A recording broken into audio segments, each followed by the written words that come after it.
वन्ना जी। Yes. नमस्कार ma'am. नमस्कार। सभी आज को क्या शुरू करते हैं? यस, सभी को जय जिनेन्द्र। सर्वेभ्यो नमः। सर उत्तम सिंह जी अभी इसमें उपस्थित हैं। सर का स्वागत है। नमस्कार सर। जी जी, नमस्कार। यस,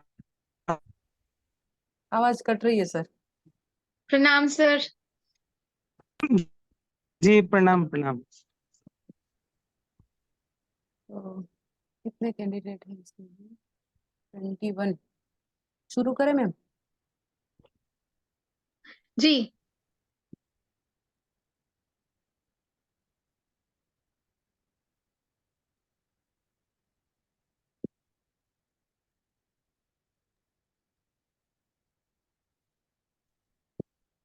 हम अभी सब प्राकृत साहित्य के इतिहास, historical development of Prakrit language and literature पर बात कर रहे थे। तो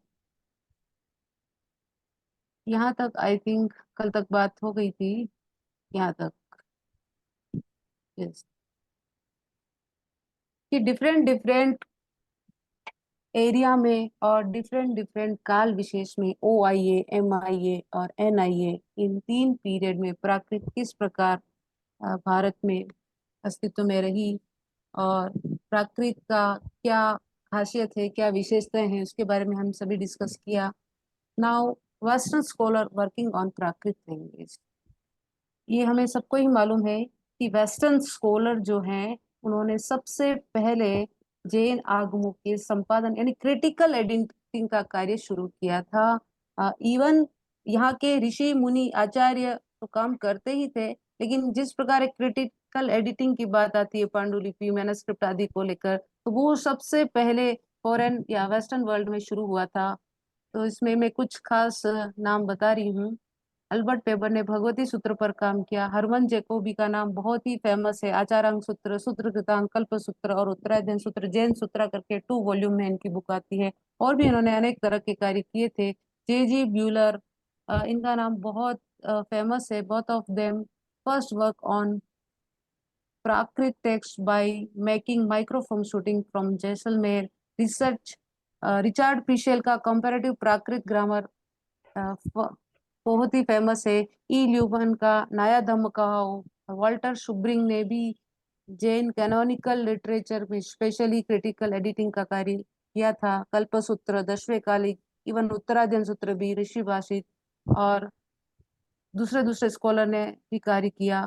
खास बात यही थी कि German scholar first publish the आगम फ्रॉम हैंड रिटन कॉपीज। यही बात जो मैंने शुरू में बताई कि हैंड रिटन कॉपीज यानी कि पांडुलिपियों से सर्वप्रथम कार्य जर्मन स्कॉलर द्वारा हुआ और later the work was done by Jain Acharya and scholar. में कोई और भी कई तरह के कार्य इसमें मिलते हैं। अब देखिए state pattern to Prakrit language. Prakrit भाषा को राज्याश्रय, प्राकृत भाषा को अनेक अनेक अनेक मतलब दो चार राजाओं द्वारा और विशेष रूप से उस समय सम्राट अशोक और उसके बाद प्राकृत को राज्याश्रय राजभाषा के रूप में मान्यता मिली थी। तो सबसे पहले इसमें है Ashok gave Prakrit the status of official language because the people spoke this language. The Satvahang king of Kuntal country made his kingdom Prakrit language oriented. ये काव्य मीमांसा में आया है हेमचंद्राचार्य की। He compiled the गाथा कोश in प्राकृत लैंग्वेज और उन्होंने गाथा कोश को प्राकृत लैंग्वेज में कंपाइल भी किया था। After Ashok the Andhra dynasty king who followed Vedic religion gave state patronage to Prakrit and declared it the official language. तो आंध्र वंशीय राजा थे, उनके द्वारा भी प्राकृत को ऑफिशियल लैंग्वेज के रूप में मान्यता प्रदान की गई थी। King Yashovarman of Kannauj gave shelter to Vakpati Raj. He composed Gaudavaho and literary Prakrit. और ये जो कन्नौज के राजा यशोवर्मन थे, जिनका एक फेमस ग्रंथ गहुड़ वहो महाराष्ट्री प्राकृत का महाकाव्य है, और उन महाराष्ट्र प्राकृत में काव्य की रचना करवाई थी। वाकाटक किंग प्रवर Sen honoured Prakrit poets and himself composed the Setubandh epic in literary प्राकृत। तो सेतुबंध जो है एक महाकाव्य है और उसकी भाषा महाराष्ट्रीय प्राकृत है। तो प्राकृत को राजभाषा ऑफिशियल भाषा होने का गौरव भी समय समय पर प्राप्त हुआ है। अब हैंड रिटन रिपोजिटरीज ऑफ प्राकृत की ऐसा था कि सेठ लोग जो होते थे, बिजनेसमैन जो होते थे, वो उदार भाव से कॉपीज पर प्रतियां लिखवाते थे और मतलब लइयों से पैसा दे देकर। स्पेशली गुजरात जोन में इस तरह का कार्य विशेष तौर पर हुआ, कभी कभी राजस्थान में भी हुआ और इधर साउथ का मुझे आइडिया कम है, तो साउथ में भी हुआ होगा maybe. Copies were transferred to waterless desert areas of Rajasthan like Jaisalmer to protect them from Mughal attack.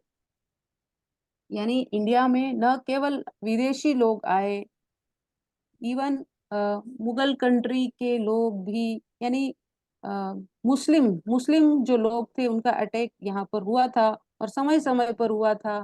तो केवल फॉरेनर ही यहाँ से संपत्ति लेके गए हैं ऐसा नहीं है, बल्कि जो विदेशी आक्रांता यहाँ पर आए तो उन्होंने यहाँ की मंदिरों को ही नहीं तोड़वाया था, इवन यहाँ की जो साहित्य संपदा है उसको भी नष्ट करने का प्रयास किया था। तो इसके बचाव के लिए जो राजस्थान का प्रोटेक्ट एरिया जैसलमेर है, यानी रेतीला डेजर्ट वाला एरिया, वहां पर उन कॉपीज को, उन पांडुलिपियों को वहां पर पहुंचाया गया ताकि वहां पर आसानी से अटैक नहीं हो सके। Most number of Prakrit copies in the hand written reports of the country. यह बात हम कर ही चुके हैं कि प्राकृत की सर्वाधिक कॉपीज मैंने ग्रंथ भंडारों में मिलती है। 84 copies each of 9 commentaries of Navangi commentator Abhay Dev Suri by Raja Bhim, expenditure of 3 lakh coins at that time. यानी एक ही प्रति की 84 कॉपीज भी करवा गई। आप ये इमेजिन कर सकते हैं इसकी क्या जरूरत है, इतनी 84 कॉपीज, और इससे मान लीजिए और भी कम हो मान लो थोड़ी, तो इसकी क्या आवश्यकता हो सकती है। 2-4 कॉपी से भी तो काम चल ही सकता है निश्चित ही। हाँ, लेकिन उसके नष्ट होने की दृष्टि से या मिसिंग होने की दृष्टि से, फटने टूटने की दृष्टि से, नवांगी टीकाकार अभय देव सूरी की जो कमेंट्री है, 9 कमेंट्रीज मिलती है, वो राजा भीम द्वारा उस समय, यानी वो समय लगभग मान सकते हैं कि आज से कई साल पहले है, 84 कॉपीज को लिखवाया था लइयो आदि से। There are thousand of important Prakrit text in the repositories on which no work has been done till now। यानी आज भी ऐसे कई सारे ग्रंथ हैं जो संपादन का इंतजार कर रहे हैं, एडिटिंग का इंतजार कर रहे हैं, ट्रांसलेशन उनका हुआ नहीं है और जनता के सामने नहीं आए हैं। तो प्राकृत साहित्य का एक भरा लंबा चौड़ा विस्तृत साहित्य हमारे सामने है और पांडुलिपि के रूप में तो और भी विशेष तौर पर है। अब देखिए, हम प्राकृत का एक बहुत ग्लिम्स के रूप में, बहुत एकदम क्या बोलते हैं, झलक के रूप में इसकी लिटरेचर की विशेषता या टाइप्स ऑफ लिटरेचर देख रहे हैं, जो बहुत शॉर्ट में मैं यहाँ पे बात कर रही हूँ। Prakrit was very famous among the ordinary people and eminent scholar like Acharya Bharat, Kalidas, Shudrak etcetera. So the literature was produced in the every form of poetry and prose. It was used by every religion and sect throughout the India, Bharat. So far, there is nothing left behind in the form of literature where there are no traces found of Prakrit language। यानी ऐसी साहित्य की कोई विधा नहीं होगी संभवतः जिस पर प्राकृत में या प्राकृत भाषा में नहीं लिखा गया हो। तो हमारे सामने एक विशाल प्राकृत साहित्य है, न केवल आगम साहित्य। हम ऐसा नहीं मान सकते हैं कि जैनों का ही साहित्य है या जैन कैनोनिकल लिटरेचर ही लिखा गया है। इवन नॉन लिटरेचर भी, नॉन जैन लिटरेचर भी प्राकृत भाषा में अपार मात्रा में लिखा गया है। सो इसमें बस एकदम शॉर्ट में मैं बता रही हूँ। Miscellaneous literature written in Prakrit language, Agam साहित्य, जैन कैनोनिकल लिटरेचर जो 32 और 45 के रूप में हमारे सामने है। तो इसकी यहाँ पर सिर्फ 11 अंग, 12 उपांग, 4 मूल, 4 छेद, 1 आवश्यक एंड 10 प्रकीर्णक और 2 चुलिका, इस तरीके से वो 45 में 45 की संख्या हो जाती है और कोई 10 प्रकीर्णक नहीं मानता है तो 32 आगम होते हैं। इसी अब इस आगम साहित्य कैनोनिकल लिटरेचर पर अपार मतलब क्या बोल सकते हैं, उससे भी अधिक गुना व्याख्या साहित्य लिखा गया, कमेंट्री लिटरेचर लिखा गया, इसमें निरुक्ति, भाष्य, चूड़ी और वृत्ति, टीकाएं आदि है। शिलालेखी साहित्य की चर्चा हम कर ही चुके हैं। अशोक और खारवेल के शिलालेख, साथ ही श्रवण बेलगोला के शिलालेख हैं जो प्राकृत भाषा में जिस पर लिखा गया है, Brahmi script, mostly Brahmi script है, समटाइम्स समवेयर खरोष्टी स्क्रिप्ट में भी अशोकन इंस्क्रिप्शन लिखे गए हैं। आई थिंक 2 जो इंस्क्रिप्शन है वो खरोष्टी स्क्रिप्ट में है। शौरसेनी प्राकृत, शौरसेनी साहित्य में षटखंडागम, कषाय, पाहुड़, पंचास्तिका, आचार्य कुंद कुंद के पंच परमागम आदि कई सारे ग्रंथ है। महाकाव्य साहित्य, एपिक लिटरेचर में सेतुबंध, लीलावही, कौड़ वहो और खंड काव्य में कंस वहो, उषा, निरुद्ध। एक चंपू काव्य भी प्राकृत में प्राप्त होता है। चंपू काव्य मतलब ना तो प्रोज है ना वर्स है, ऐसा वो कुवलय माला ग्रंथ है। और कथा साहित्य की दृष्टि से नैरेटिव लिटरेचर प्राकृत में अपार मात्रा में लिखा गया है और ये फेमस भी है कि जैनों का कथा साहित्य वास्तव में अद्भुत है। तरंग वही, वसुदेव हिंदी, लीलावही का, समरैच कहा, आख्यान मणि कोश, इसी तरीके से और भी कथा कोश, प्रकरण, संवेग रंगशाला, नाण पंचमी कहा, कहायण कोश और फिलोसॉफिकल लिटरेचर भी यहाँ पर वेरी बहुत ही अत्यधिक मात्रा में मिलता है।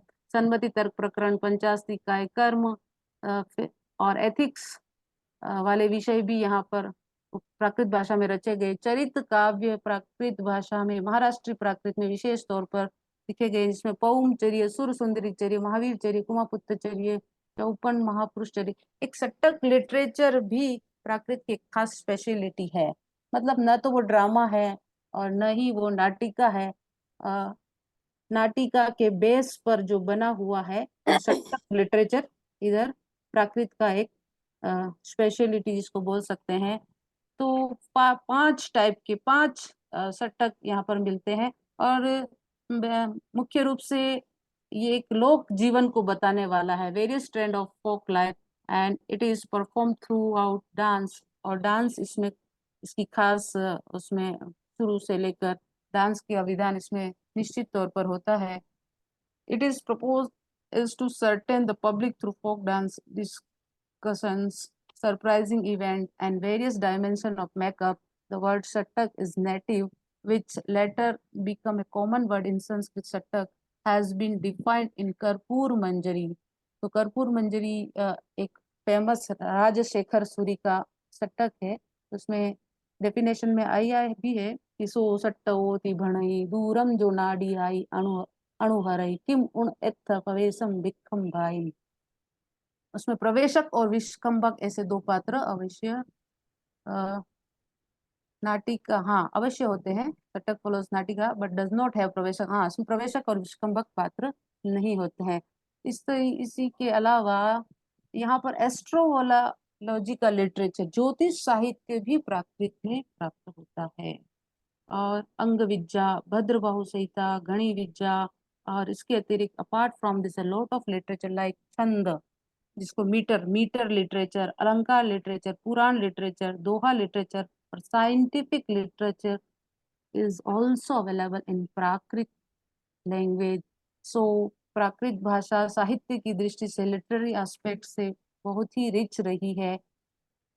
यहाँ तक ये हमारा हिस्टोरिकल बैकग्राउंड और हिस्टोरिकल डेवलपमेंट ऑफ प्राकृत और लैंग्वेज एंड लिटरेचर वाला पार्ट संपन्न होता है। किसी के कोई क्वेश्चन है तो पूछ लीजिए। नेक्स्ट हम ग्रामर पोर्शन पर नई स्लाइड शुरू करती हूँ मैं। मैम चैट बॉक्स में क्वेश्चन है आपके लिए, किसी ने कुछ मेंशन किया है। Chat box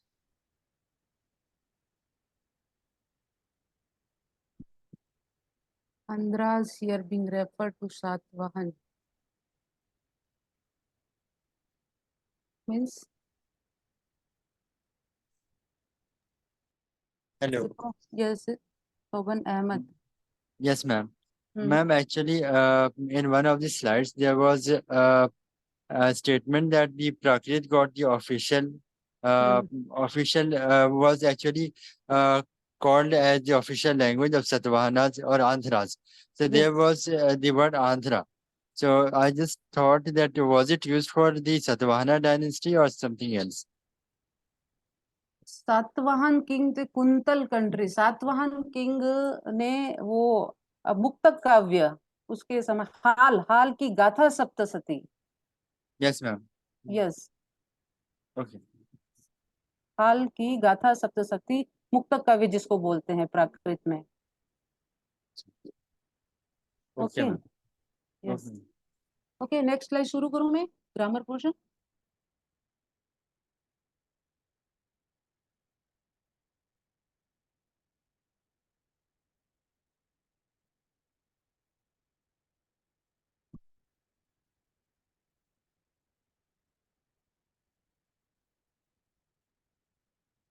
visible? इंद्रजीत जी, आप कुछ पूछना चाहते हैं? Yes, ma'am. Actually, I have one question.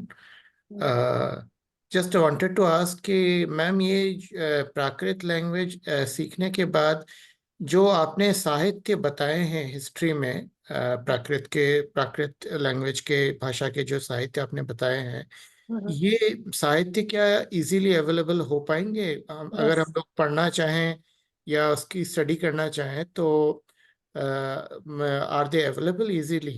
या इजीली अवेलेबल।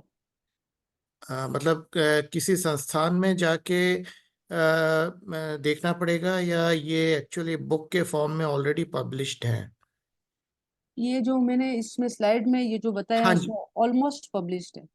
Almost almost. या सारे ही पब्लिश्ड हैं। अच्छा, हाँ, हाँ। धन्यवाद मैम। किसी किसी का हिंदी ट्रांसलेशन नहीं भी मिल सकता है, बट आई थिंक आजकल तो सबके हो गए हैं। एक्चुअली संस्थाओं में ज्यादातर इंडिविजुअल लोगों को मतलब प्रश्रय नहीं देते हैं, वो एक्चुअली चाहते हैं कि किसी और संस्थान के पत्रावली के माध्यम से वो आए तो उनको ये मतलब दिखाते हैं, तो इसीलिए मैंने ये पूछा है प्रश्न एक्चुअली।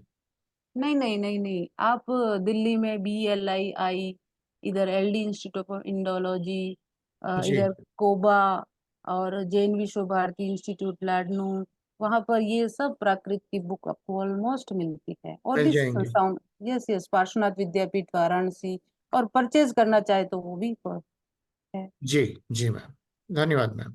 ओके, तो आज हम ग्रामर की बात शुरू करते हैं। प्राकृत को, हाँ, कल भी बात की थी कि प्राकृत को प्राकृत में कहते क्या है। तो आई थिंक सबके समझ में आ गया होगा कि प्राकृत को प्राकृत में वेरी डिफरेंट डिफरेंट नेम मिलते हैं, क्योंकि प्राकृत में वेरिएशन है।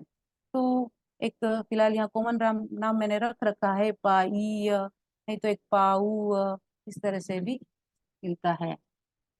की वर्णमाला सिंपली हम देखते हैं कि प्राकृत में कितने स्वर को यहाँ पर सर कहा है, वो कब लैप्स हो जाता है, कब ओमिट हो जाता है, वो तो हम आगे देखेंगे ही। सबसे पहले अ, आ, ई उ और ए और ओ, ये स्वर प्राकृत में मिलते हैं। स्वर संस्कृत में कितने हैं? आई थिंक हिंदी वर्णमाला में कितने हैं आप सब लोग जानते होंगे। मैं क्वेश्चन कर सकती हूँ बीच में से?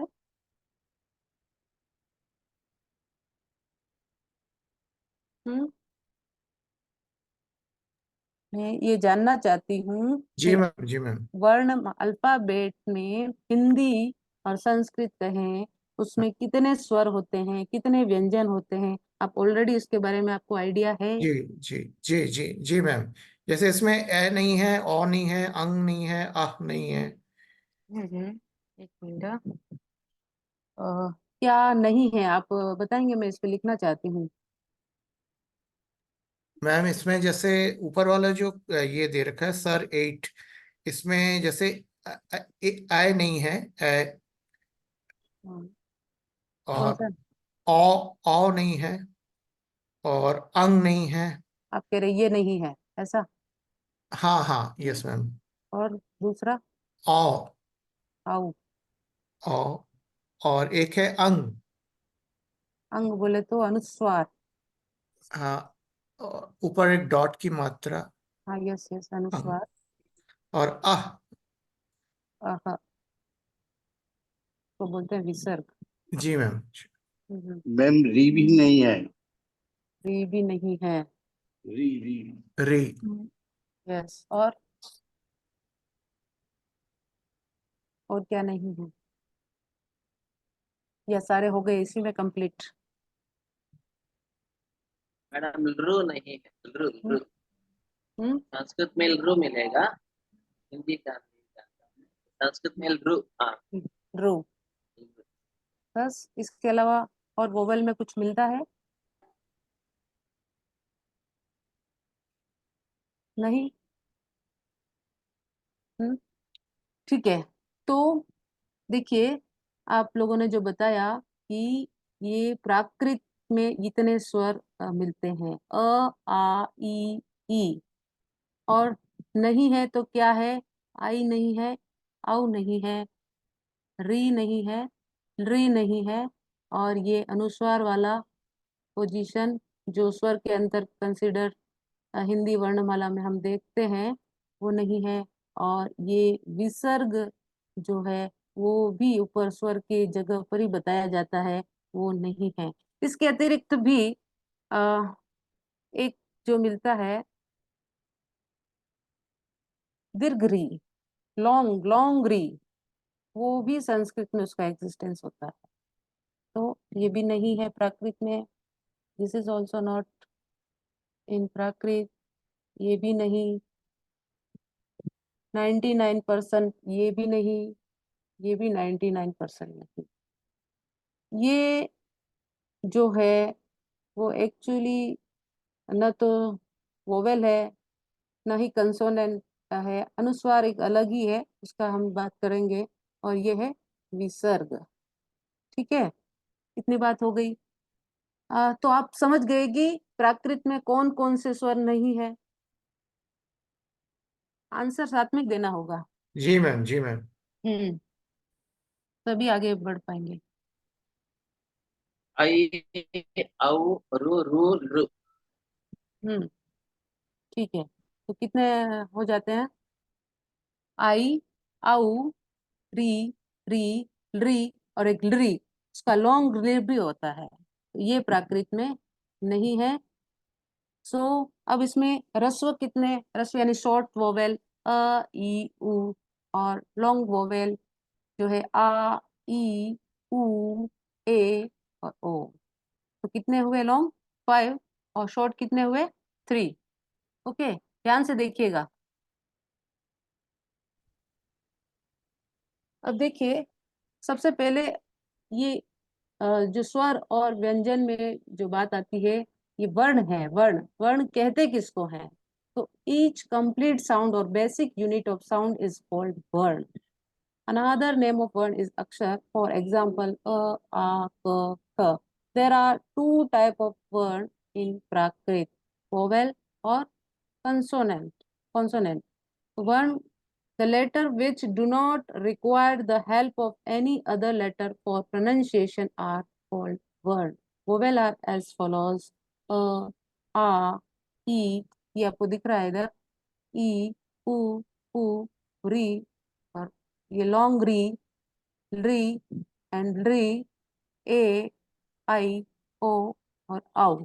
ये नॉर्मली इतने वोवेल होते हैं। ठीक है, इसकी हम बात कर चुके हैं। तो two type of vowel, short vowel and long vowel.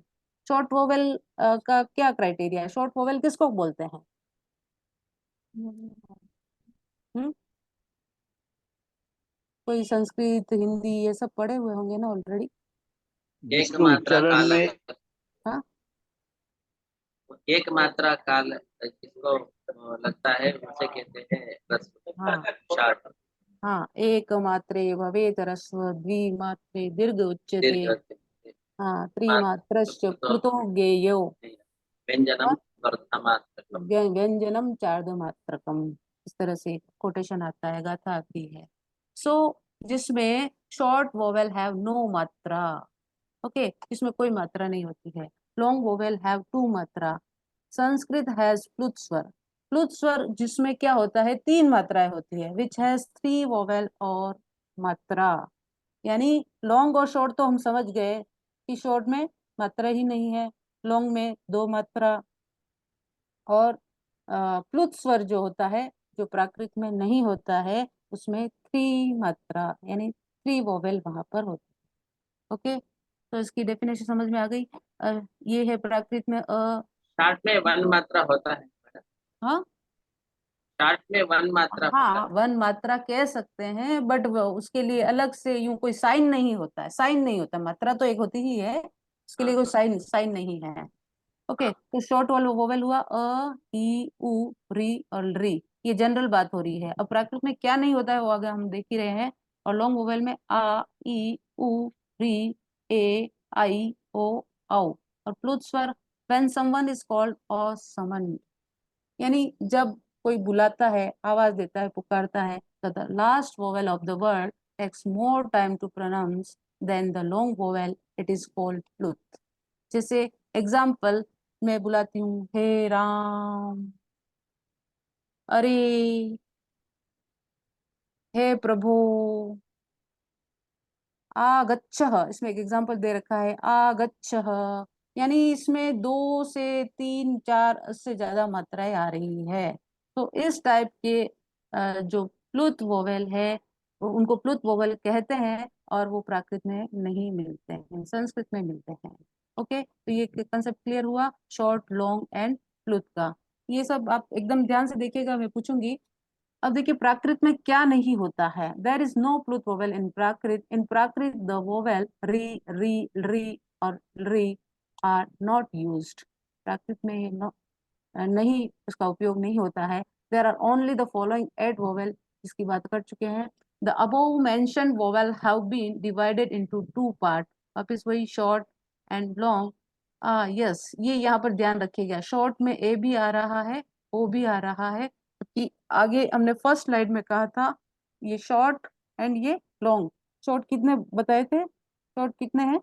हम्म 3 3 3 है। 3 हाँ, अ ई एंड उ, यहाँ पर 5 बता रखे हैं, ए और ओ भी, और इवन इन लॉन्ग में भी ए और ओ। E and o are long vowel, but in Prakrit when there is no coincidence, e and o are considered short vowel like ekekam, ekekam, यानी संयुक्त व्यंजन से पूर्व, कंडीशन है यहाँ पर, ओरिजिनल रूप से ए और ओ लॉन्ग वोवेल ही है। ठीक है, दिमाग में फिट कर लीजिएगा, ओरिजिनली ए और ओ लॉन्ग वोवेल ही है, बट प्राकृत में संयुक्त यानी जॉइंट वर्ण से पहले यदि ये इसका प्रयोग है तो उसकी ह्रस्व संज्ञा होगी, शॉर्ट वोवेल वो गिना जाएगा। ओके, एग्जाम्पल देखिए इधर, जैसे एक एक कम है, एक एक कम। अब यहाँ पर क्या है? जॉइंट है। ठीक है, जॉइंट है, तो जॉइंट से पहले ये आ रहा है आई, तो तब इसको ह्रस्व माना जाए। ठीक है, अदरवाइज लॉन्ग वोवेल ही है ए और ओ दोनों के संबंध में। यहाँ पर आरोग्यम शब्द है, आरोग्यम, तो ये जॉइंट है, तो जॉइंट से पहले ओ पोजीशन है, इट मीन्स ये शॉर्ट वोवेल गिना जाएगा, ओ, तो आरोग्यम। ओके, तो आई और आउ are not use in Prakrit. आई और आर, ये बात हो गई। अब संधि और compound vowel, among the top vowel mentioned about A I and O au, au are compound vowel because they are formed by joining two different vowel like, मतलब ये संयुक्त व्यंजन के रूप में, मतलब संधि के रूप में इसको देख सकते हैं। तो संधि कैसे होती है? अ प्लस ई बराबर ए, अ प्लस ए बराबर आई, और अ प्लस यू बराबर ओ, और अ प्लस ओ बराबर आउ। तो ये कंपाउंड वोवेल भी इनको कह सकते हैं। किसको? ए आई ओ औ को, लॉन्ग लॉन्ग। ठीक है, सो देर आर नो, अच्छा प्राकृत में एक और बात है कि देर आर नो श एंड श। कौन सा? पैलेटल एंड सेरेब्रल, बोथ स एंड विसर्ग नहीं होता है प्राकृत में। सो स and visarga is not used in Prakrit. Okay, तो प्राकृत में क्या क्या नहीं होता है वो आप सब ध्यान में रखिएगा। ठीक है, अभी ये स समझ में आया ना, ये कौन सा स है? शब्द का सा, हाँ हाँ, यस। और ये आलवश्य, कौन सा है? वाक्य का सा, आलवश्य, तालव्य श, एंड दिस इज मूर्धन्य श, मूर्धन्य श। तो इंग्लिश में पैलेटल एंड सेरेब्रल को कहते हैं। ठीक है, and visarga is also not used in Prakrit, या जिसमें नहीं होता है। In Prakrit the use of ang, ang, अब ये अंग इनका उच्चारण भी करना है। अंग यानी क ख ग ग अंग, तो नाजल नाजल कॉन्सोनेंट है ना लास्ट वाला अंग, और यह is found with the consonant of their own category, not independently, यानी उसके वर्ग के व्यंजन के साथ अंग और य मिल सकता है, अदरवाइज वो अनुसार फॉर्म में ही चेंज होगा, स्वतंत्र रूप से ये प्राकृत में प्रयोग कभी नहीं होगा। एक एग्जाम्पल भी यहाँ दे रखा है, पंको और खंगो, अ, वंच और वंचा। मैं पेंसिल से बता भी सकती हूँ।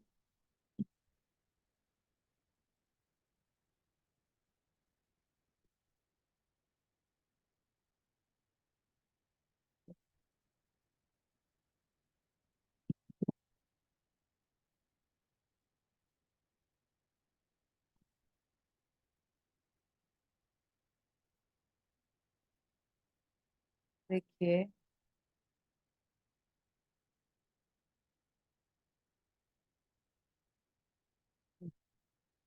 ये देखिए पंख शब्द है।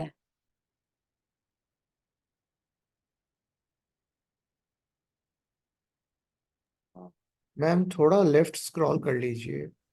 हाँ, ये पंख शब्द है। ओके, हाथ से लिख रही हूँ मैं।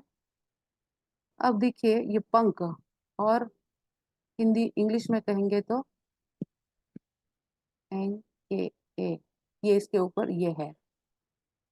ठीक है, ये इस तरह जनरली प्राकृत में ये अनुस्वार फॉर्म में चेंज हो जाता है, और बनता कैसे है?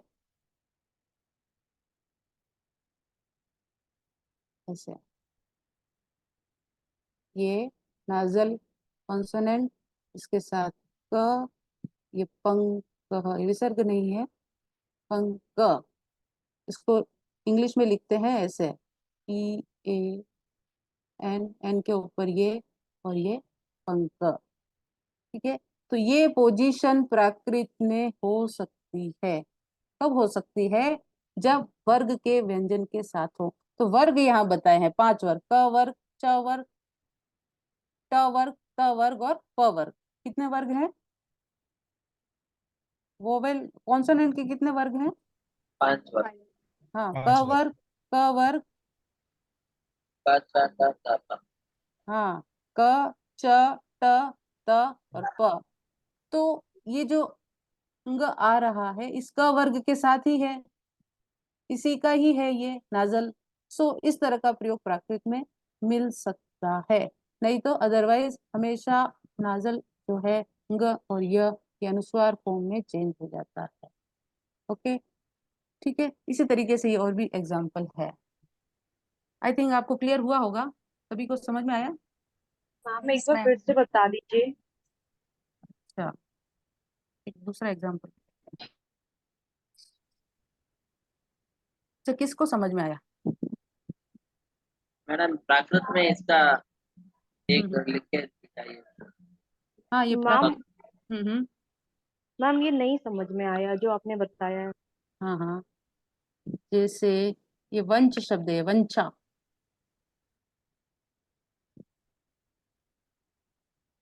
ऐसे जनरली ऐसे लिखते हैं, आजकल ऐसे तो नहीं लिखते हैं, एक्चुअली ऐसे लिखा जाना चाहिए। ठीक है, ये क्या है, इसको क्या उच्चारण करते हैं, इसको प्रोनाउंसिएशन कैसा है इसका? या या, बोलिए, छ छ या छ छ ज ज या या या, और क ख ग ग ना क्या है? ना ना न, अंग, हाँ, हाँ, अंग। ख ख ग घ ङ। हाँ, और बोलिए, और सभी जन। क ख ग घ ङ। ङ। कोई ड ड नहीं बोलेगा, ड ड, इसको ड। डांट नहीं है तो ड हो जाएगा। हाँ, क्या नहीं है, डॉट नहीं है तो द हो जाएगा। ओके, तो मतलब आप उच्चारण ठीक कर रहे हैं। क ख ग घ ङ ङ, थोड़ा नाक से उच्चारण होता है इसका, नाजल कॉन्सोनेंट है इसीलिए। ठीक है, तो वांछा और वंचा जो भी है, वांछा, तो वांछा कैसे होगा, ऐसे होगा, और ऐसे लिखा जाना चाहिए, पर इस तरीके से नहीं लिखते हैं, वो प्राकृत का इन्फ्लुएंस इसको मान सकते हैं।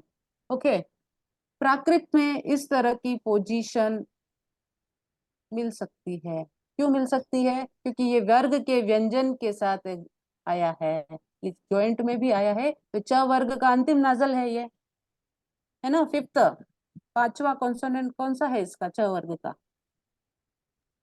ई। य।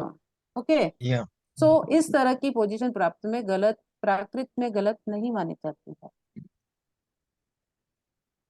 ठीक है, अगर मान लीजिए ये वांछा, जैसे दुग्ध शब्द है, मान लीजिए दुग्ध, लेकिन वो तो ध ध के साथ आ रहा है, ये अंतिम उसकी बात है। कोई भी व्यंजन मान लीजिए, जैसे इसका ग आया दुग्ध, ये ध, ये ध का वर्ग कौन सा है, त थ द ध ध, और ये है क वर्ग का, तो इस तरह की पोजीशन प्राकृत में नहीं मिल सकती। लेकिन ये नाजल व्यंजन नहीं है, यहाँ पे मैंने ऐसे ही एग्जाम्पल बता दिया। तो भिन्न वर्गीय व्यंजन के साथ ये ng और य नहीं मिलते हैं। ठीक है, भिन्न वर्गीय मतलब दूसरा, यानी इस य के साथ यदि क का योग होता मान लीजिए, तो ऐसा नहीं हो, ऐसा रॉन्ग, ऐसा इस तरह का प्रयोग प्राकृत में सही नहीं माना जाता, और फिर वो उसका फर्दर चेंज हो जाता है, रूल चेंज होके उसका फॉर्म ही चेंज हो जाता है। ठीक है, तो समझ में आया? मैडम यस ये मैम। ये पांच वर्ग है ना, उसमें हम्म। से कोई भी शब्द आए उसमें पांचवा वर्ण ही आएगा ना, ये तो प्राकृत में भी सेम हाँ, मिल सकता है ऐसे। हाँ, ये रूल कह रहा है कि in Prakrit the use of ng and ya is found with the consonant of their own category, not independently. own category के साथ ये मिल सकता है, अदरवाइज अंक यण नो व्यंजने करके एक सूत्र आता है प्राकृत में, उससे वो अनुसार फॉर्म में ही बदल जाता है। ठीक है, मैडम ये एक ञ और ञ इन दोनों के विषय में ही है, और उसके बाद का जो हाँ, माँ हो ना हो। हाँ ना, और इन दोनों विषय के इस साथ ही है फिलहाल तो, और ओके आगे आगे आगे जो रूल आएंगे उसके अकॉर्डिंग हम देखेंगे। हाँ ठीक है, अब देखिए और प्राकृत में क्या नहीं मिलता, आप पहले वाले जो रूल है अपने मेमोरी में रखिए। अब देखिए, without vowel consonant do not occur at the end, बिना स्वरांत शब्द, स्वरांत शब्द प्राकृत में कभी नहीं मिलते। ठीक है, या व्यंजनांत कह, सॉरी व्यंजनांत कह सकते हैं, व्यंजनांत शब्द प्राकृत में कभी नहीं मिलते। Without vowel consonant do not occur at the end, इसका मतलब समझे क्या आप? व्यंजनांत शब्द, वाच ऐसे हाँ, संस्कृत में है, हाँ, हाँ और संस्कृत, राजन, राजन है नकारांत, हाँ, वैसे व्यंजनांत नहीं मिलेगा। हाँ, राजन शब्द है, राज न।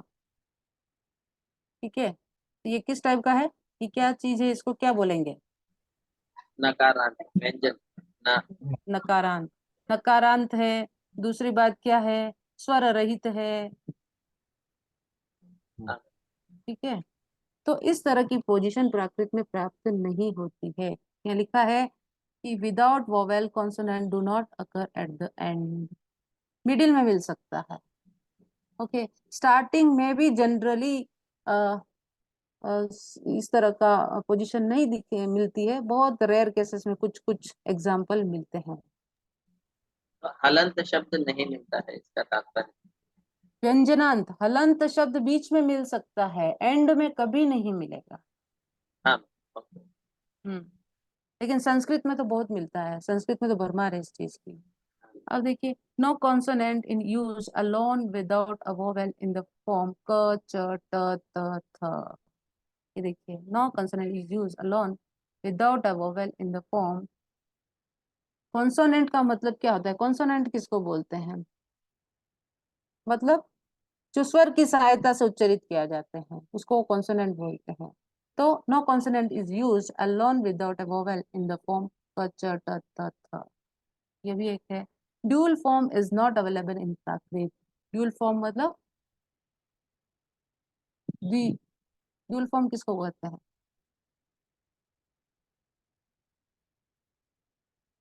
द्विवचन। द्विवचन संस्कृत में कितने फॉर्म है? एक वचन, द्विवचन, बहुवचन, तीन। बहुवचन। थ्री हाँ, और फॉर्म्स। 3 फॉर्म्स। एंड प्राकृत में? प्राकृत में ओनली 2 फॉर्म, एक वचन एंड बहुवचन। ठीक है। So dual form is not available in Prakrit. Forms of word in chaturthi and shashthi are same in Prakrit. Prakrit में एक सूत्र ही आता है चतुर्थ्या षष्ठी। चतुर्थी के स्थान पर षष्ठी, चतुर्थी मतलब चतुर्थ्या षष्ठी, चतुर्थी के स्थान पर षष्ठी विभक्ति के प्रत्यय लगते हैं। या इसको ऐसा भी कहते हैं समटाइम्स कि चतुर्थी विभक्ति नहीं होती है। नहीं होती का मतलब चतुर्थी के स्थान पर षष्ठी विभक्ति के प्रत्यय यूज किए जा सकते हैं। ओके, तो इतनी बातें हैं इसमें। आई थिंक सबको समझ में आ गई होगी कि प्राकृत में क्या क्या खासियत है। ओके, नेक्स्ट स्लाइड में कुछ है क्या? यस, हो गया। अब मैं पूछूं किसी से? मैडम वहाँ पे कचा था या पा हो सकता है? हाँ, वो कोई भी हो सकता है। वो लिखने में ऐसा लिख दिया कचट ओके, त ओके। प हो सकता है। तब पूरा वर्ग को हम ले। यस, अच्छा, क चट त प है। हाँ, प भी मान सकते हैं। थ भी इस रूप में नहीं होता है। कोई भी व्यंजन इस रूप में नहीं होता है।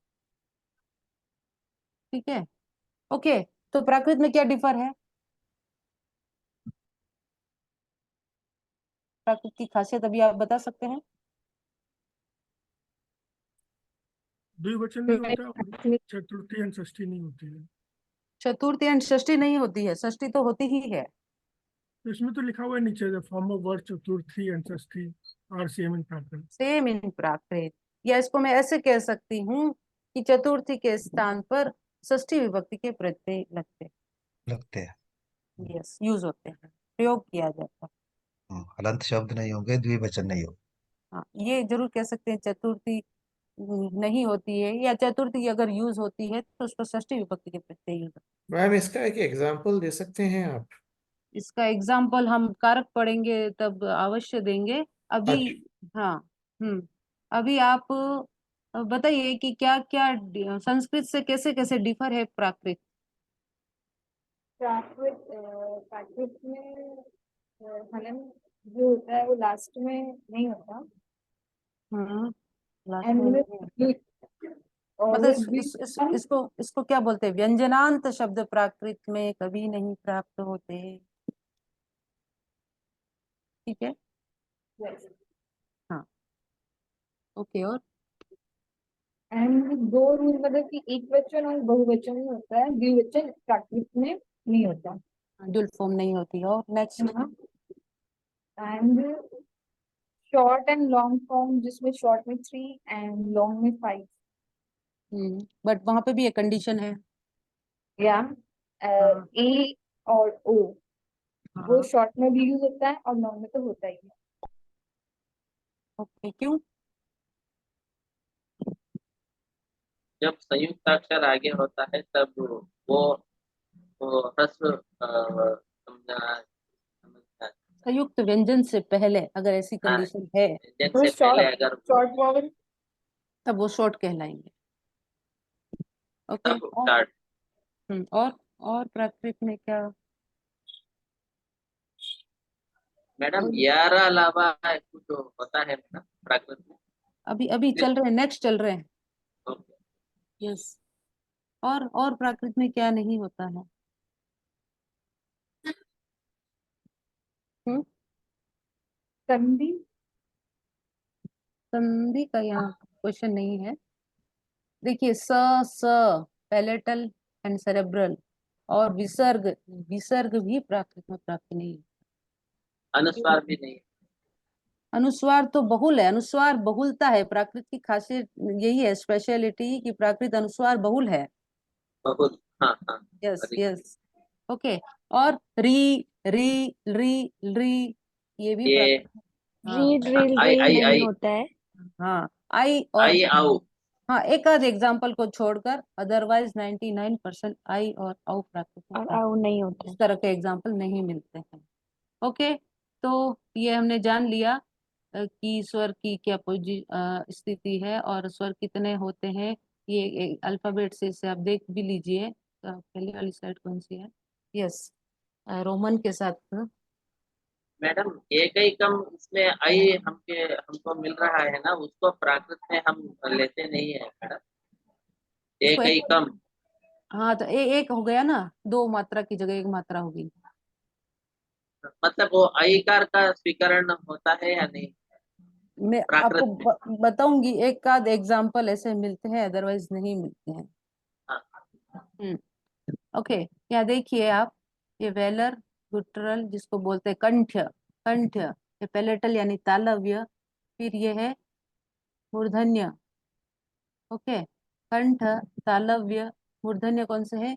यू यू एंड डिफ्थोंग, इसको पैलेटल भी कहा है, लेकिन ये सेरेब्रल मूर्धन्य, सॉरी दंत्य होता है एक्चुअली तो, बट यहाँ पर पैलेटल में इसको लिया है। एंड डिफ्थोंग लेबियल, इसको भी कंठ, तालव्य, मूर्धन्य के अंतर्गत लिया है। तो इनकी ये पोजीशन है। और कॉन्सोनेंट कैसे हैं? देखिए क ख ग घ वेलर च छ ज ज, कंठ, तालव्य, पैलेटल, ये नाजल है। इस तरह इसका इंग्लिश में साइन होता है एन के ऊपर। एक मिनट, इसको थोड़ा दिख रहा है ना अच्छे से? अच्छे से विजिबल है? यस। ये इसका ये साइन ग, ये ओके, इसको ऐसे कह सकते हैं। ये इसका साइन है, ये ऐसा होता है ऊपर, पर एक सांप जैसा रहता है। ये प्राकृत में यूज होते हैं। हाँ ये प्राकृत में यूज होते हैं। यस, अभी तो बताया था एग्जाम्पल अच्छा। इस तरीके से। ठीक है, ये न, तो न के लिए ये साइन है, नीचे डॉट। ओके, और न सिंपल है, आई एम सिंपल है। सो क ख ग घ छ छ ज ज ट ठ ड ढ, इन चारों के नीचे डॉट है। सेरेब्रल है, कंठ, तालव्य, मूर्धन्य, और ये डेंटल है त थ द ध, और लेबियल है दंत्य प फ ब भ, सॉरी ऑस्टिय प फ ब भ, ऑस्टिय होठ, होठ से जो दोनों होठ मिलते हैं। और ये है य र ल व, सेमी वोवेल, सेमी वोवेल की बात अभी हम करेंगे। और श स स ये है सिबलेंट्स।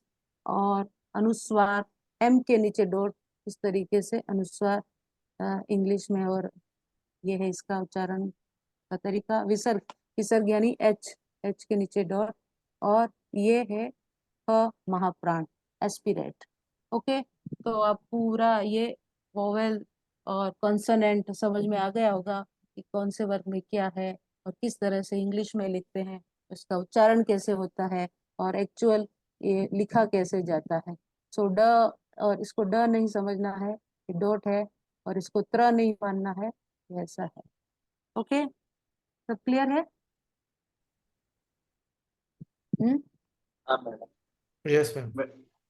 हम्म मैडम मैम, प्राकृत में तो एस्पिरेट नहीं है, आपने बोला ना ईच, एस्पिरेट जो विसर्ग हाँ। वो तो नहीं है विसर्ग नहीं है, प्राकृत लेकिन में। विसर्ग का साइन, साइन यहाँ बताया, साइन। अच्छा, ना ओके, अनुस्वर तो है विसर्ग। अच्छा, और हाँ सौ भी तो एक है।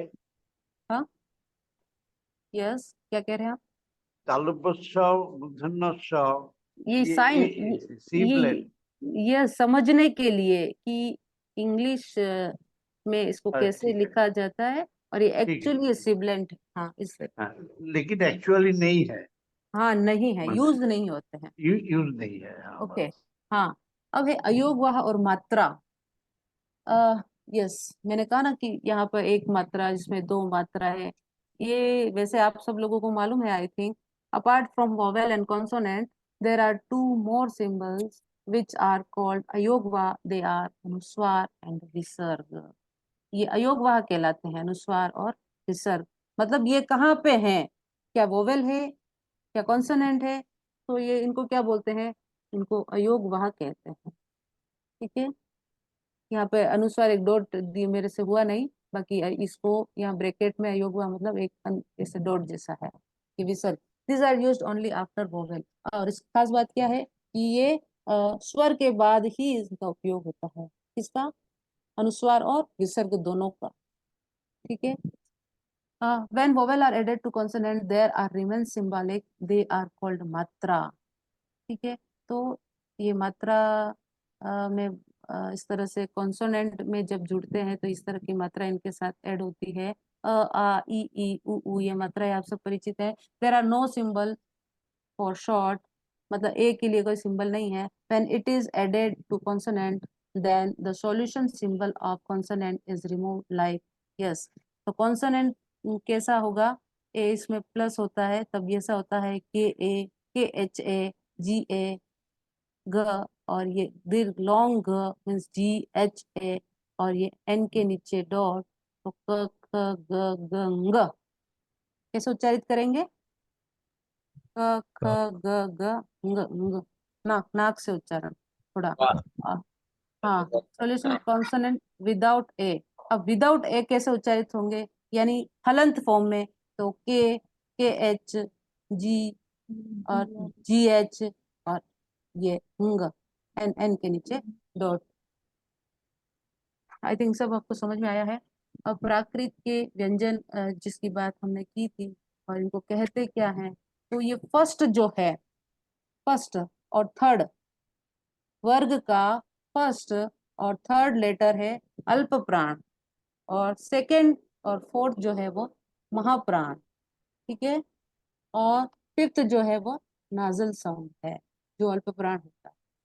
और य र ल व ये है अंतस्थ। अंतस्थ, अंतस्थ से क्या अभिप्राय समझ रहे हैं आप?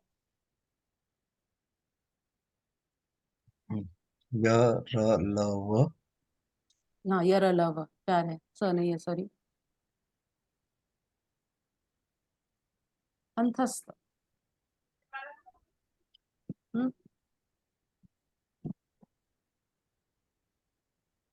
बोलिए, ये क्या है, अल्प प्राण है, महाप्राण है, या नाजल साउंड है, या क्या चीज है? य र ल व, these are semi vowels। Yes, semi vowels. हम इंग्लिश में इसको सेमी वोवेल कहते हैं और हिंदी में अंतस्थ। यानी ये जो इसका स्ट्रक्चरल फॉर्म है ना, वह आधे स्वर, इनको अर्ध स्वर कह सकते हैं, हाफ हाफ वोवेल कह सकते हैं, हाफ वोवेल। और इसके बनने में, य के बनने में स्वर का ही योग है, र के बनने में स्वर का ही योग, सो इनको अंतस्थ कहते हैं। ओके, और उष्म, उष्म मतलब एक गर्म ध्वनि जिसके साथ निकलती है मुंह के अंदर से, तो ऐसे शब्द हैं स और ह, और वो दोनों भी है, लेकिन वो दोनों पैलेटल और सेरेब्रल जो भी है वो प्राकृत में यूज नहीं होते हैं। ओके, और अनुस्वार और अनुनासिक, अनुनासिक का इस तरह से साइन है। ओके, अब देखिए इनके उच्चारण स्थान। तो क वर्ग का ये कंठ्य, ये यहाँ गले, गले से इसको ग्लोटल और वेलर कहते हैं, वॉइस बॉक्स। च वर्ग तालव्य पैलेटल, 754 हो रहे हैं। एन पार्ट ऑफ माउथ, च वर्ग murdhanya cerebral, upper part of, upper part inside mouth. त वर्ग दंत डेंटल टीथ, और प वर्ग ऑस्ट्रोलेबियल लिप्स। तो आई थिंक आप स्वर और व्यंजन का कौन सा उच्चारण स्थान है व्यंजन की एक्चुअल डेफिनेशन क्या है और प्राकृत में क्या क्या पोजीशन होती है स्वर की, वो सब आप समझ गए होंगे। कोई क्वेश्चन है? मैडम आपने अभी जो बताया ये पूरा संस्कृत का जो है वही हम प्राकृत में भी अंगीकार करते हैं, नहीं? क्या मतलब, नहीं समझी मैं। मतलब अभी आपने जो बताया ये पूरा संस्कृत में ऐसे ही है, अकुह विसर्जनीयानाम कंठः इति यशानाम तालु, ऐसे हमें मिलता है, उसका वही अर्थ वही यही है।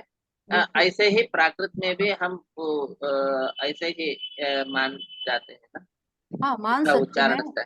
बट वही यहाँ कह रही हूँ कि उष्म में कौन से नहीं है, हाँ सो वही है, वो नहीं है। समझना है। हाँ हाँ वही वही सब। जो है उसका तो उच्चारण स्थान या उत्पत्ति स्थान संस्कृत में जो है वही है, वही और वही। संस्कृत में जो जो नहीं है वो यहाँ पे नहीं है, इतना हाँ समझकर आगे जाना। हाँ, यस यस यस, चरण स्थान तो वही होगा कोई भी हाँ लैंग्वेज हो। हाँ। हम्म, ओके। कोई और भी क्वेश्चन?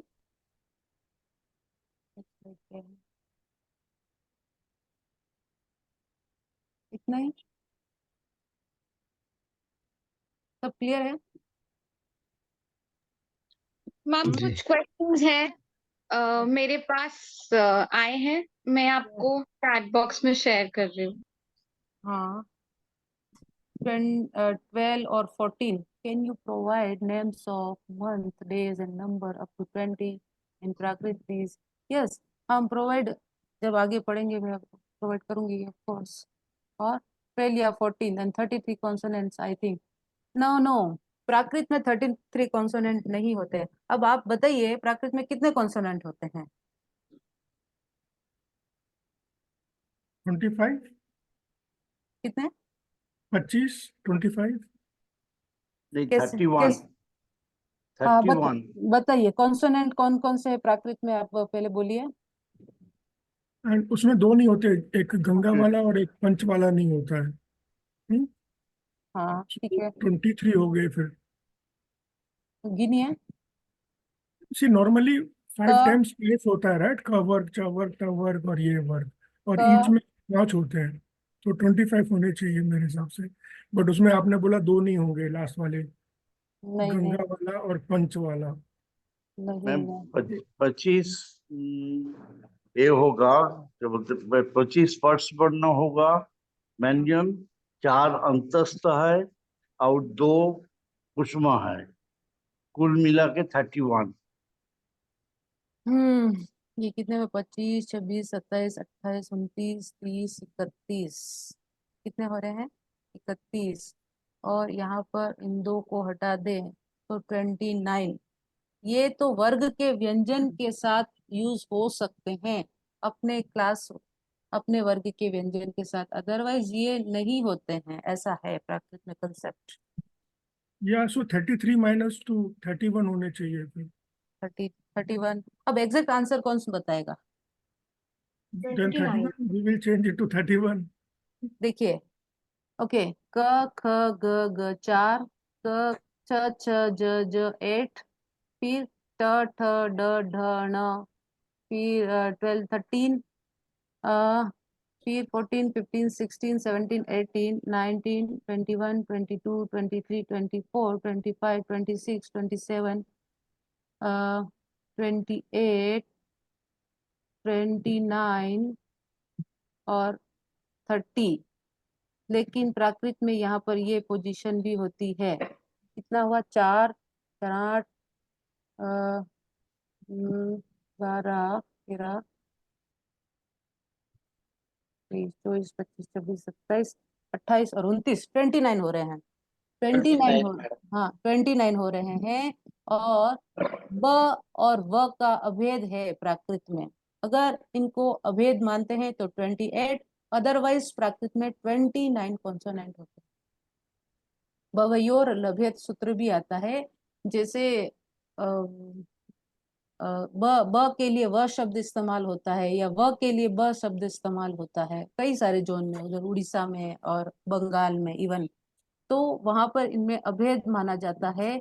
तो अभेद मानने पर ये होते हैं 28, अदरवाइज 29 कॉन्सोनेंट प्राकृत में एग्जिस्ट करते हैं। कितने?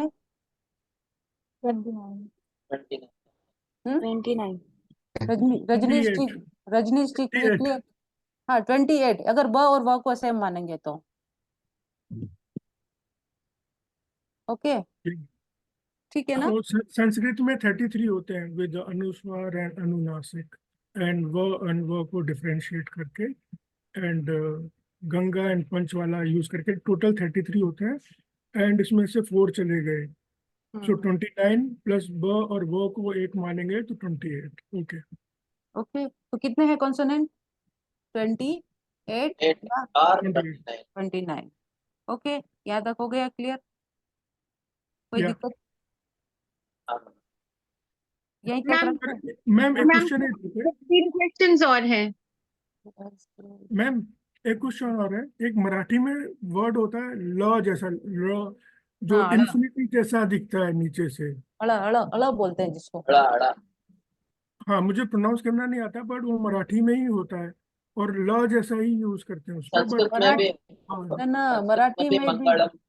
हाँ हाँ विठल उड़िया समथिंग, बंगाली विठल में, विठल ऐसा। बंगाली में तो बहुत यूज होता है, बंगाली उड़िया। तो वो शब्द प्राकृत में नहीं है, वो शब्द प्राकृत बट में नहीं। वो नहीं है, और वो इन कॉन्सोनेंट में भी नहीं आता है। ना नहीं। ओके। और हम हिंदी में लिखते हैं ना क्षेत्र ज्ञा, जैसे क्षत्रिय। यस यस और आपने अच्छा क्वेश्चन कर लिया अभी सेम टाइम पे ही। मैं इधर स्लाइड पे करती हूँ, अगर टाइम है और 5-10 मिनट लेने हैं क्या? मैम क्वेश्चंस हैं 3। क्वेश्चन क्वेश्चन क्या है? If possible ma'am, can you give page 6 of this slide in Devanagari और ब्राह्मी? और ब्राह्मी में तो मैं नहीं दे पाऊंगी, ब्राह्मी में तो खूब मिलता है गूगल वगैरह पे, along with the Roman script. Yes Roman script का मैं दे दूंगी। It is difficult to read Roman script. Difficult मगर अगर कोई इंग्लिश यूज करता है तो उसके यूज आता है, अदरवाइज यूज करने की भी जरूरत नहीं है।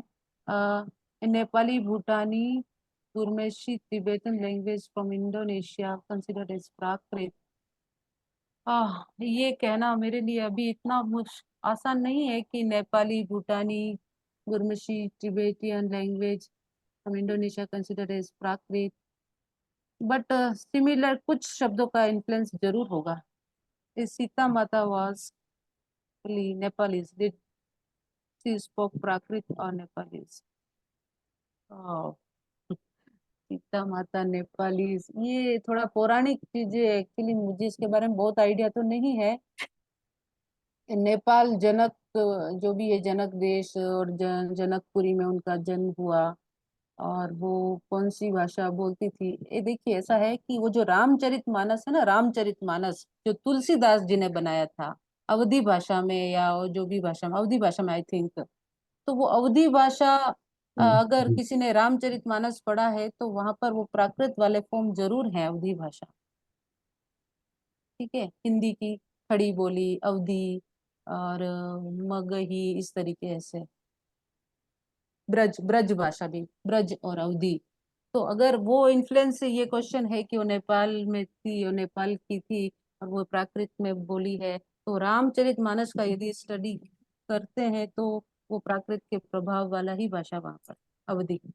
40 भी हो सकता है ना मैडम, ओके हाँ हनुमान 40 भी प्राकृत। ओके आपका क्वेश्चन अभी रजनीश जी ने क्वेश्चन किया था ये वाला श, और बोलिए रजनीश जी। इसे हम बोलते हैं क्षेत्र ज्ञा, क्षत्रिय हाँ और छत्र, ज्ञानी क्षेत्र ज्ञा। हाँ ये क्षेत्र क्या है? ये ज्ञा। संस्कृत वाले आराम से बता सकते हैं क्या चीज है? ये संयुक्त संयुक्त अक्षर। अक्षर होता है, नियुक्त संयुक्त अक्षर, क्या है?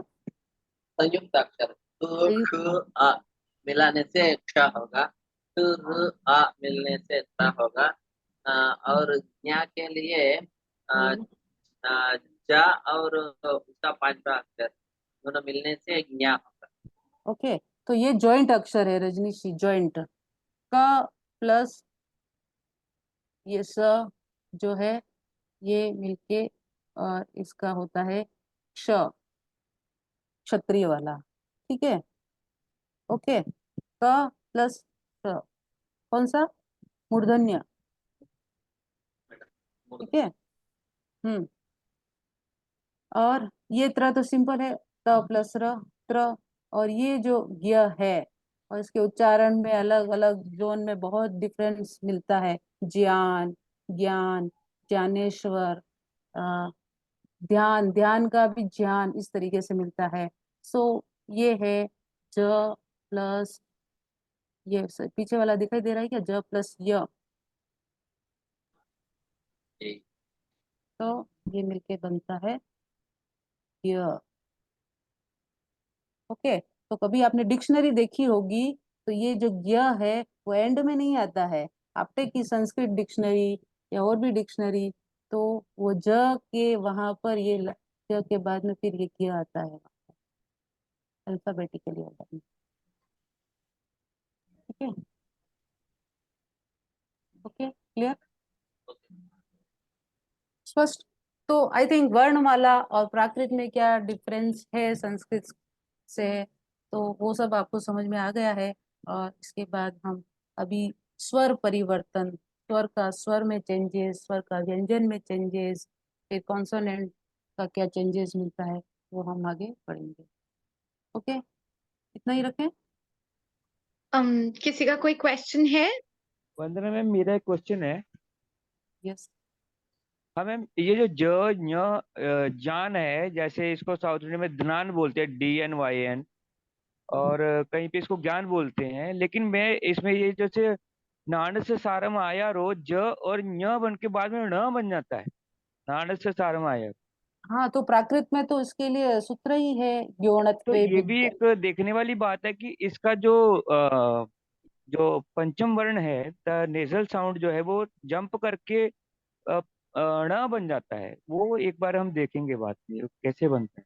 हाँ, ण ण का चेंजेस जहाँ पर मतलब य का चेंजेस किस तरह से प्राकृत में आया है और उसके क्या क्या फॉर्म होते हैं, वहां पर डिस्कशन कर सकते हैं। ऑफ कोर्स ग का ण फॉर्म में चेंज मिलता है प्राकृत। धन्यवाद। ओके, धन्यवाद, धन्यवाद। वंदना मैम, यस जी मैम। जो हम लोग जैनिज्म में नवकार मंत्र बोलते हैं, तो बहुत जन नमो अरिहंताणम प्रोनाउंस करते हैं और बहुत जन नमो अरिहंताणं प्रोनाउंस करते हैं, तो उसमें क्या डिफरेंस है? एक्चुअली वो अरिहंताणम, जो म के नीचे डॉट है, म के नीचे जैसे अभी इसमें आया था अनुस्वार फॉर्म का, तो वैसे बोलते हैं तो अरिहंताणम। और आ, वो जो अरिहंताणं, णंग णंग, उसमें नाक से उच्चारित होके उसमें क्या बोलते हैं, ब्रेन ज्यादा एक्टिव हो सकता है उस मंत्र के ध्यान से। बाकी इसके पीछे क्या खास लॉजिक है ये तो मैं एग्जैक्ट क्लियर कट तो नहीं आइडिया है, but Vandana ma'am, yes. Vandana ma'am, इसमें जो जो अरिहंतानम हम बोलते हैं, वैसे वो तो अशुद्धि होगा, क्योंकि इसमें प्राकृतिक णंग णंग इसको राइट होगा मेरे हिसाब से, क्योंकि हलन तो लेते नहीं है हम। तो महिलाणं, अरिहंताणं, this is a pure Prakrit use. अरिहंताणम, no no no no, not नम, अणंग, अरिहंताणं, that is a right use. हाँ, बट प्राकृत में दोनों फॉर्म मिलते हैं। अदरवाइज वो थोड़ा संस्कृताइज हो जाता है, अरिहंतानम अगर बोलेंगे तो संस्कृताइज हो जाएगा आगे। नहीं, बट वहां पर भी अनुस्वार फॉर्म में ही चेंज हो रहा है, वो अणम के ऊपर अनुस्वार है। हाँ, तो बोलचाल की भाषा में अगर हम अरिहंताणं लेंगे तो सही रहेगा मेरे हिसाब से, प्राकृत की विशेषता रहेगी उसके अंदर। वैसे ये मंत्र है, उच्चारण की दृष्टि से पूछ रहे I think Shefali ji. Yes yes ma'am. Ma'am. तो वो जो अरिहंताणं करेंगे तो उसका इफेक्ट ज्यादा होगा आई थिंक। जैसे अभी सर ने बोला कि नंग प्रोनाउंस करेंगे तो वो प्राकृत फॉर्म में आ जाएगा क्या, और म प्रोनाउंस करेंगे तो संस्कृत फॉर्म में आएगा? जी, मेरा ऐसे ही मानना है, क्योंकि अगर हम महाराष्ट्र में भी देखें, मैं कुछ साल पहले जब महाराष्ट्र में आया था, 17-18 साल पहले, तो यहाँ पर कई जगह पे मैंने ये भी देखा महिलाणं ही प्रयोग है, तो जो अभी भी एग्जिस्ट करता है, ऐसा है, क्योंकि महाराष्ट्र की पर प्राकृत में इसका ज्यादा प्रभाव है। और नम कर देंगे तो महिलानम कर देंगे तो फिर संस्कृताइज हो जाएगा थोड़ा सा, ऐसा लगता है। और मैम लेटरेट प्राकृत में भी तो अनुस्वार का यूज किया है ना। यस यस, वही मैं कह रही हूँ कि प्राकृत में दोनों फॉर्म मिल सकते हैं और दोनों सही है। ओके। लेकिन वो मंत्र साधना की दृष्टि से आपको कैसा यूज करना है वो आप मतलब जो एक साधक है उस पर डिपेंड करता है। Okay ma'am. मैम ये पॉइंट नंबर 7 में आपने लिखा है श is found in place of श एंड श, तो इसमें अगर हम बोलेंगे तुम क्षत्रिय लिखो तो पब्लिक कैसे लिखेगी? यस, अभी हम व्यंजन परिवर्तन वाले सूत्र है ना, क्ष ख क्वचित छजो, क्ष का ख फॉर्म में चेंज हो जाता है, नहीं तो छ छ में चेंज होता है। प्राकृत में उसके कई सारे रूल हैं। Okay okay okay. And ma'am one final last question just for curiosity sake, okay? So Buddha Pali में प्रवचन देते थे सब पब्लिक को, तो घर में अपने परिवारजनों के साथ क्या बोलते थे, कौन सी भाषा बोलते थे? या सेम महावीर जैन प्राकृत में वचन देते थे सब लोगों को, अपने परिवारजनों में किस भाषा का यूज करते थे? ऐसा कोई एज सच एग्जाम्पल आगम साहित्य में तो नहीं मिला है कि अपने फैमिली के साथ कौन सी भाषा का प्रयोग करते हैं, क्योंकि जो जैन कैनोनिकल लिटरेचर है और आई थिंक त्रिपिटक साहित्य है, तो उनकी पत्नी से या भगवान बुद्ध के एक पुत्र भी था तो उनसे बात करने का संवाद तो नहीं है, आई थिंक नहीं है। बट फैमिली में तो और इवन लोकल भाषा या जन भाषा का ही प्रयोग ज्यादा होता है, तो वही भाषा बोलते होंगे मे बी। मैम और जैसे मैं घर में हिंदी बोलता हूँ अपने माँ बाप के साथ, दादा दादी, बच्चों के साथ, पर बाहर दूसरों के साथ बात करने में मैं अंग्रेजी में बात करता हूँ। ओके। वैसे ही सोचो महावीर जैन बाहर के लोगों को, जो ज्यादा पढ़े लिखे नहीं थे, जो सामान्य लोग थे, उनसे प्राकृत में बात करते थे, तो घर में किस में बात करते थे? मीन्स आज के डे के हिसाब से मैं पूछ रहा हूँ। ये तो रिसर्च का विषय है आई थिंक, या तो कुछ पूछना होगा या देखना होगा, ऐसा कोई प्रमाण तो नहीं मिलता है। वंदना मैम, ऐसा भी हो सकता है ना कि वो घर में संस्कृत बोलते हैं और बाद में जो आपने बोला कि वो उन्होंने चुनी थी भाषा की लोगों को मैं जन भाषा में बताऊंगा, तो हो सकता है क्योंकि राजा थे तो राजा तो संस्कृत में ही बोलते थे उस समय में। राजा थे, संस्कृत में बोलते थे, और भगवान महावीर ने तो अपनी फर्स्ट क्लास में फर्स्ट ही दिन अपने गुरु को सारे आंसर बता दिए थे और पहले दिन ही उनकी छुट्टी हो गई थी। ऐसी बहुत सारी स्टोरीज मिलती है, इसका क्लियर कट तो कोई जवाब नहीं है। मे भी हो सकता है संस्कृत, प्राकृत और अदर लैंग्वेज की, वो तो साक्षात तीर्थंकर ही थे। मैडम अनुस्वार का हम ले रहे हैं ना, तब उच्चारण करने का वक्त हमको हाफ मकार का सुनाई देता है। यस, वो हाफ मकार ही है, वो हाफ मकार ही अनुस्वार फॉर्म में चेंज होता है। मैं ये पूछना चाहता हूँ कि व्यंजनांत नहीं होता है ना, तब व्यंजनांत का भ्रम आएगा ना इस समय? यस, ये सारा व्यंजन परिवर्तन, स्वर परिवर्तन, फिर प्राकृत में वाक्य कैसे बनता है, वो सभी तो पढ़ना है हमें।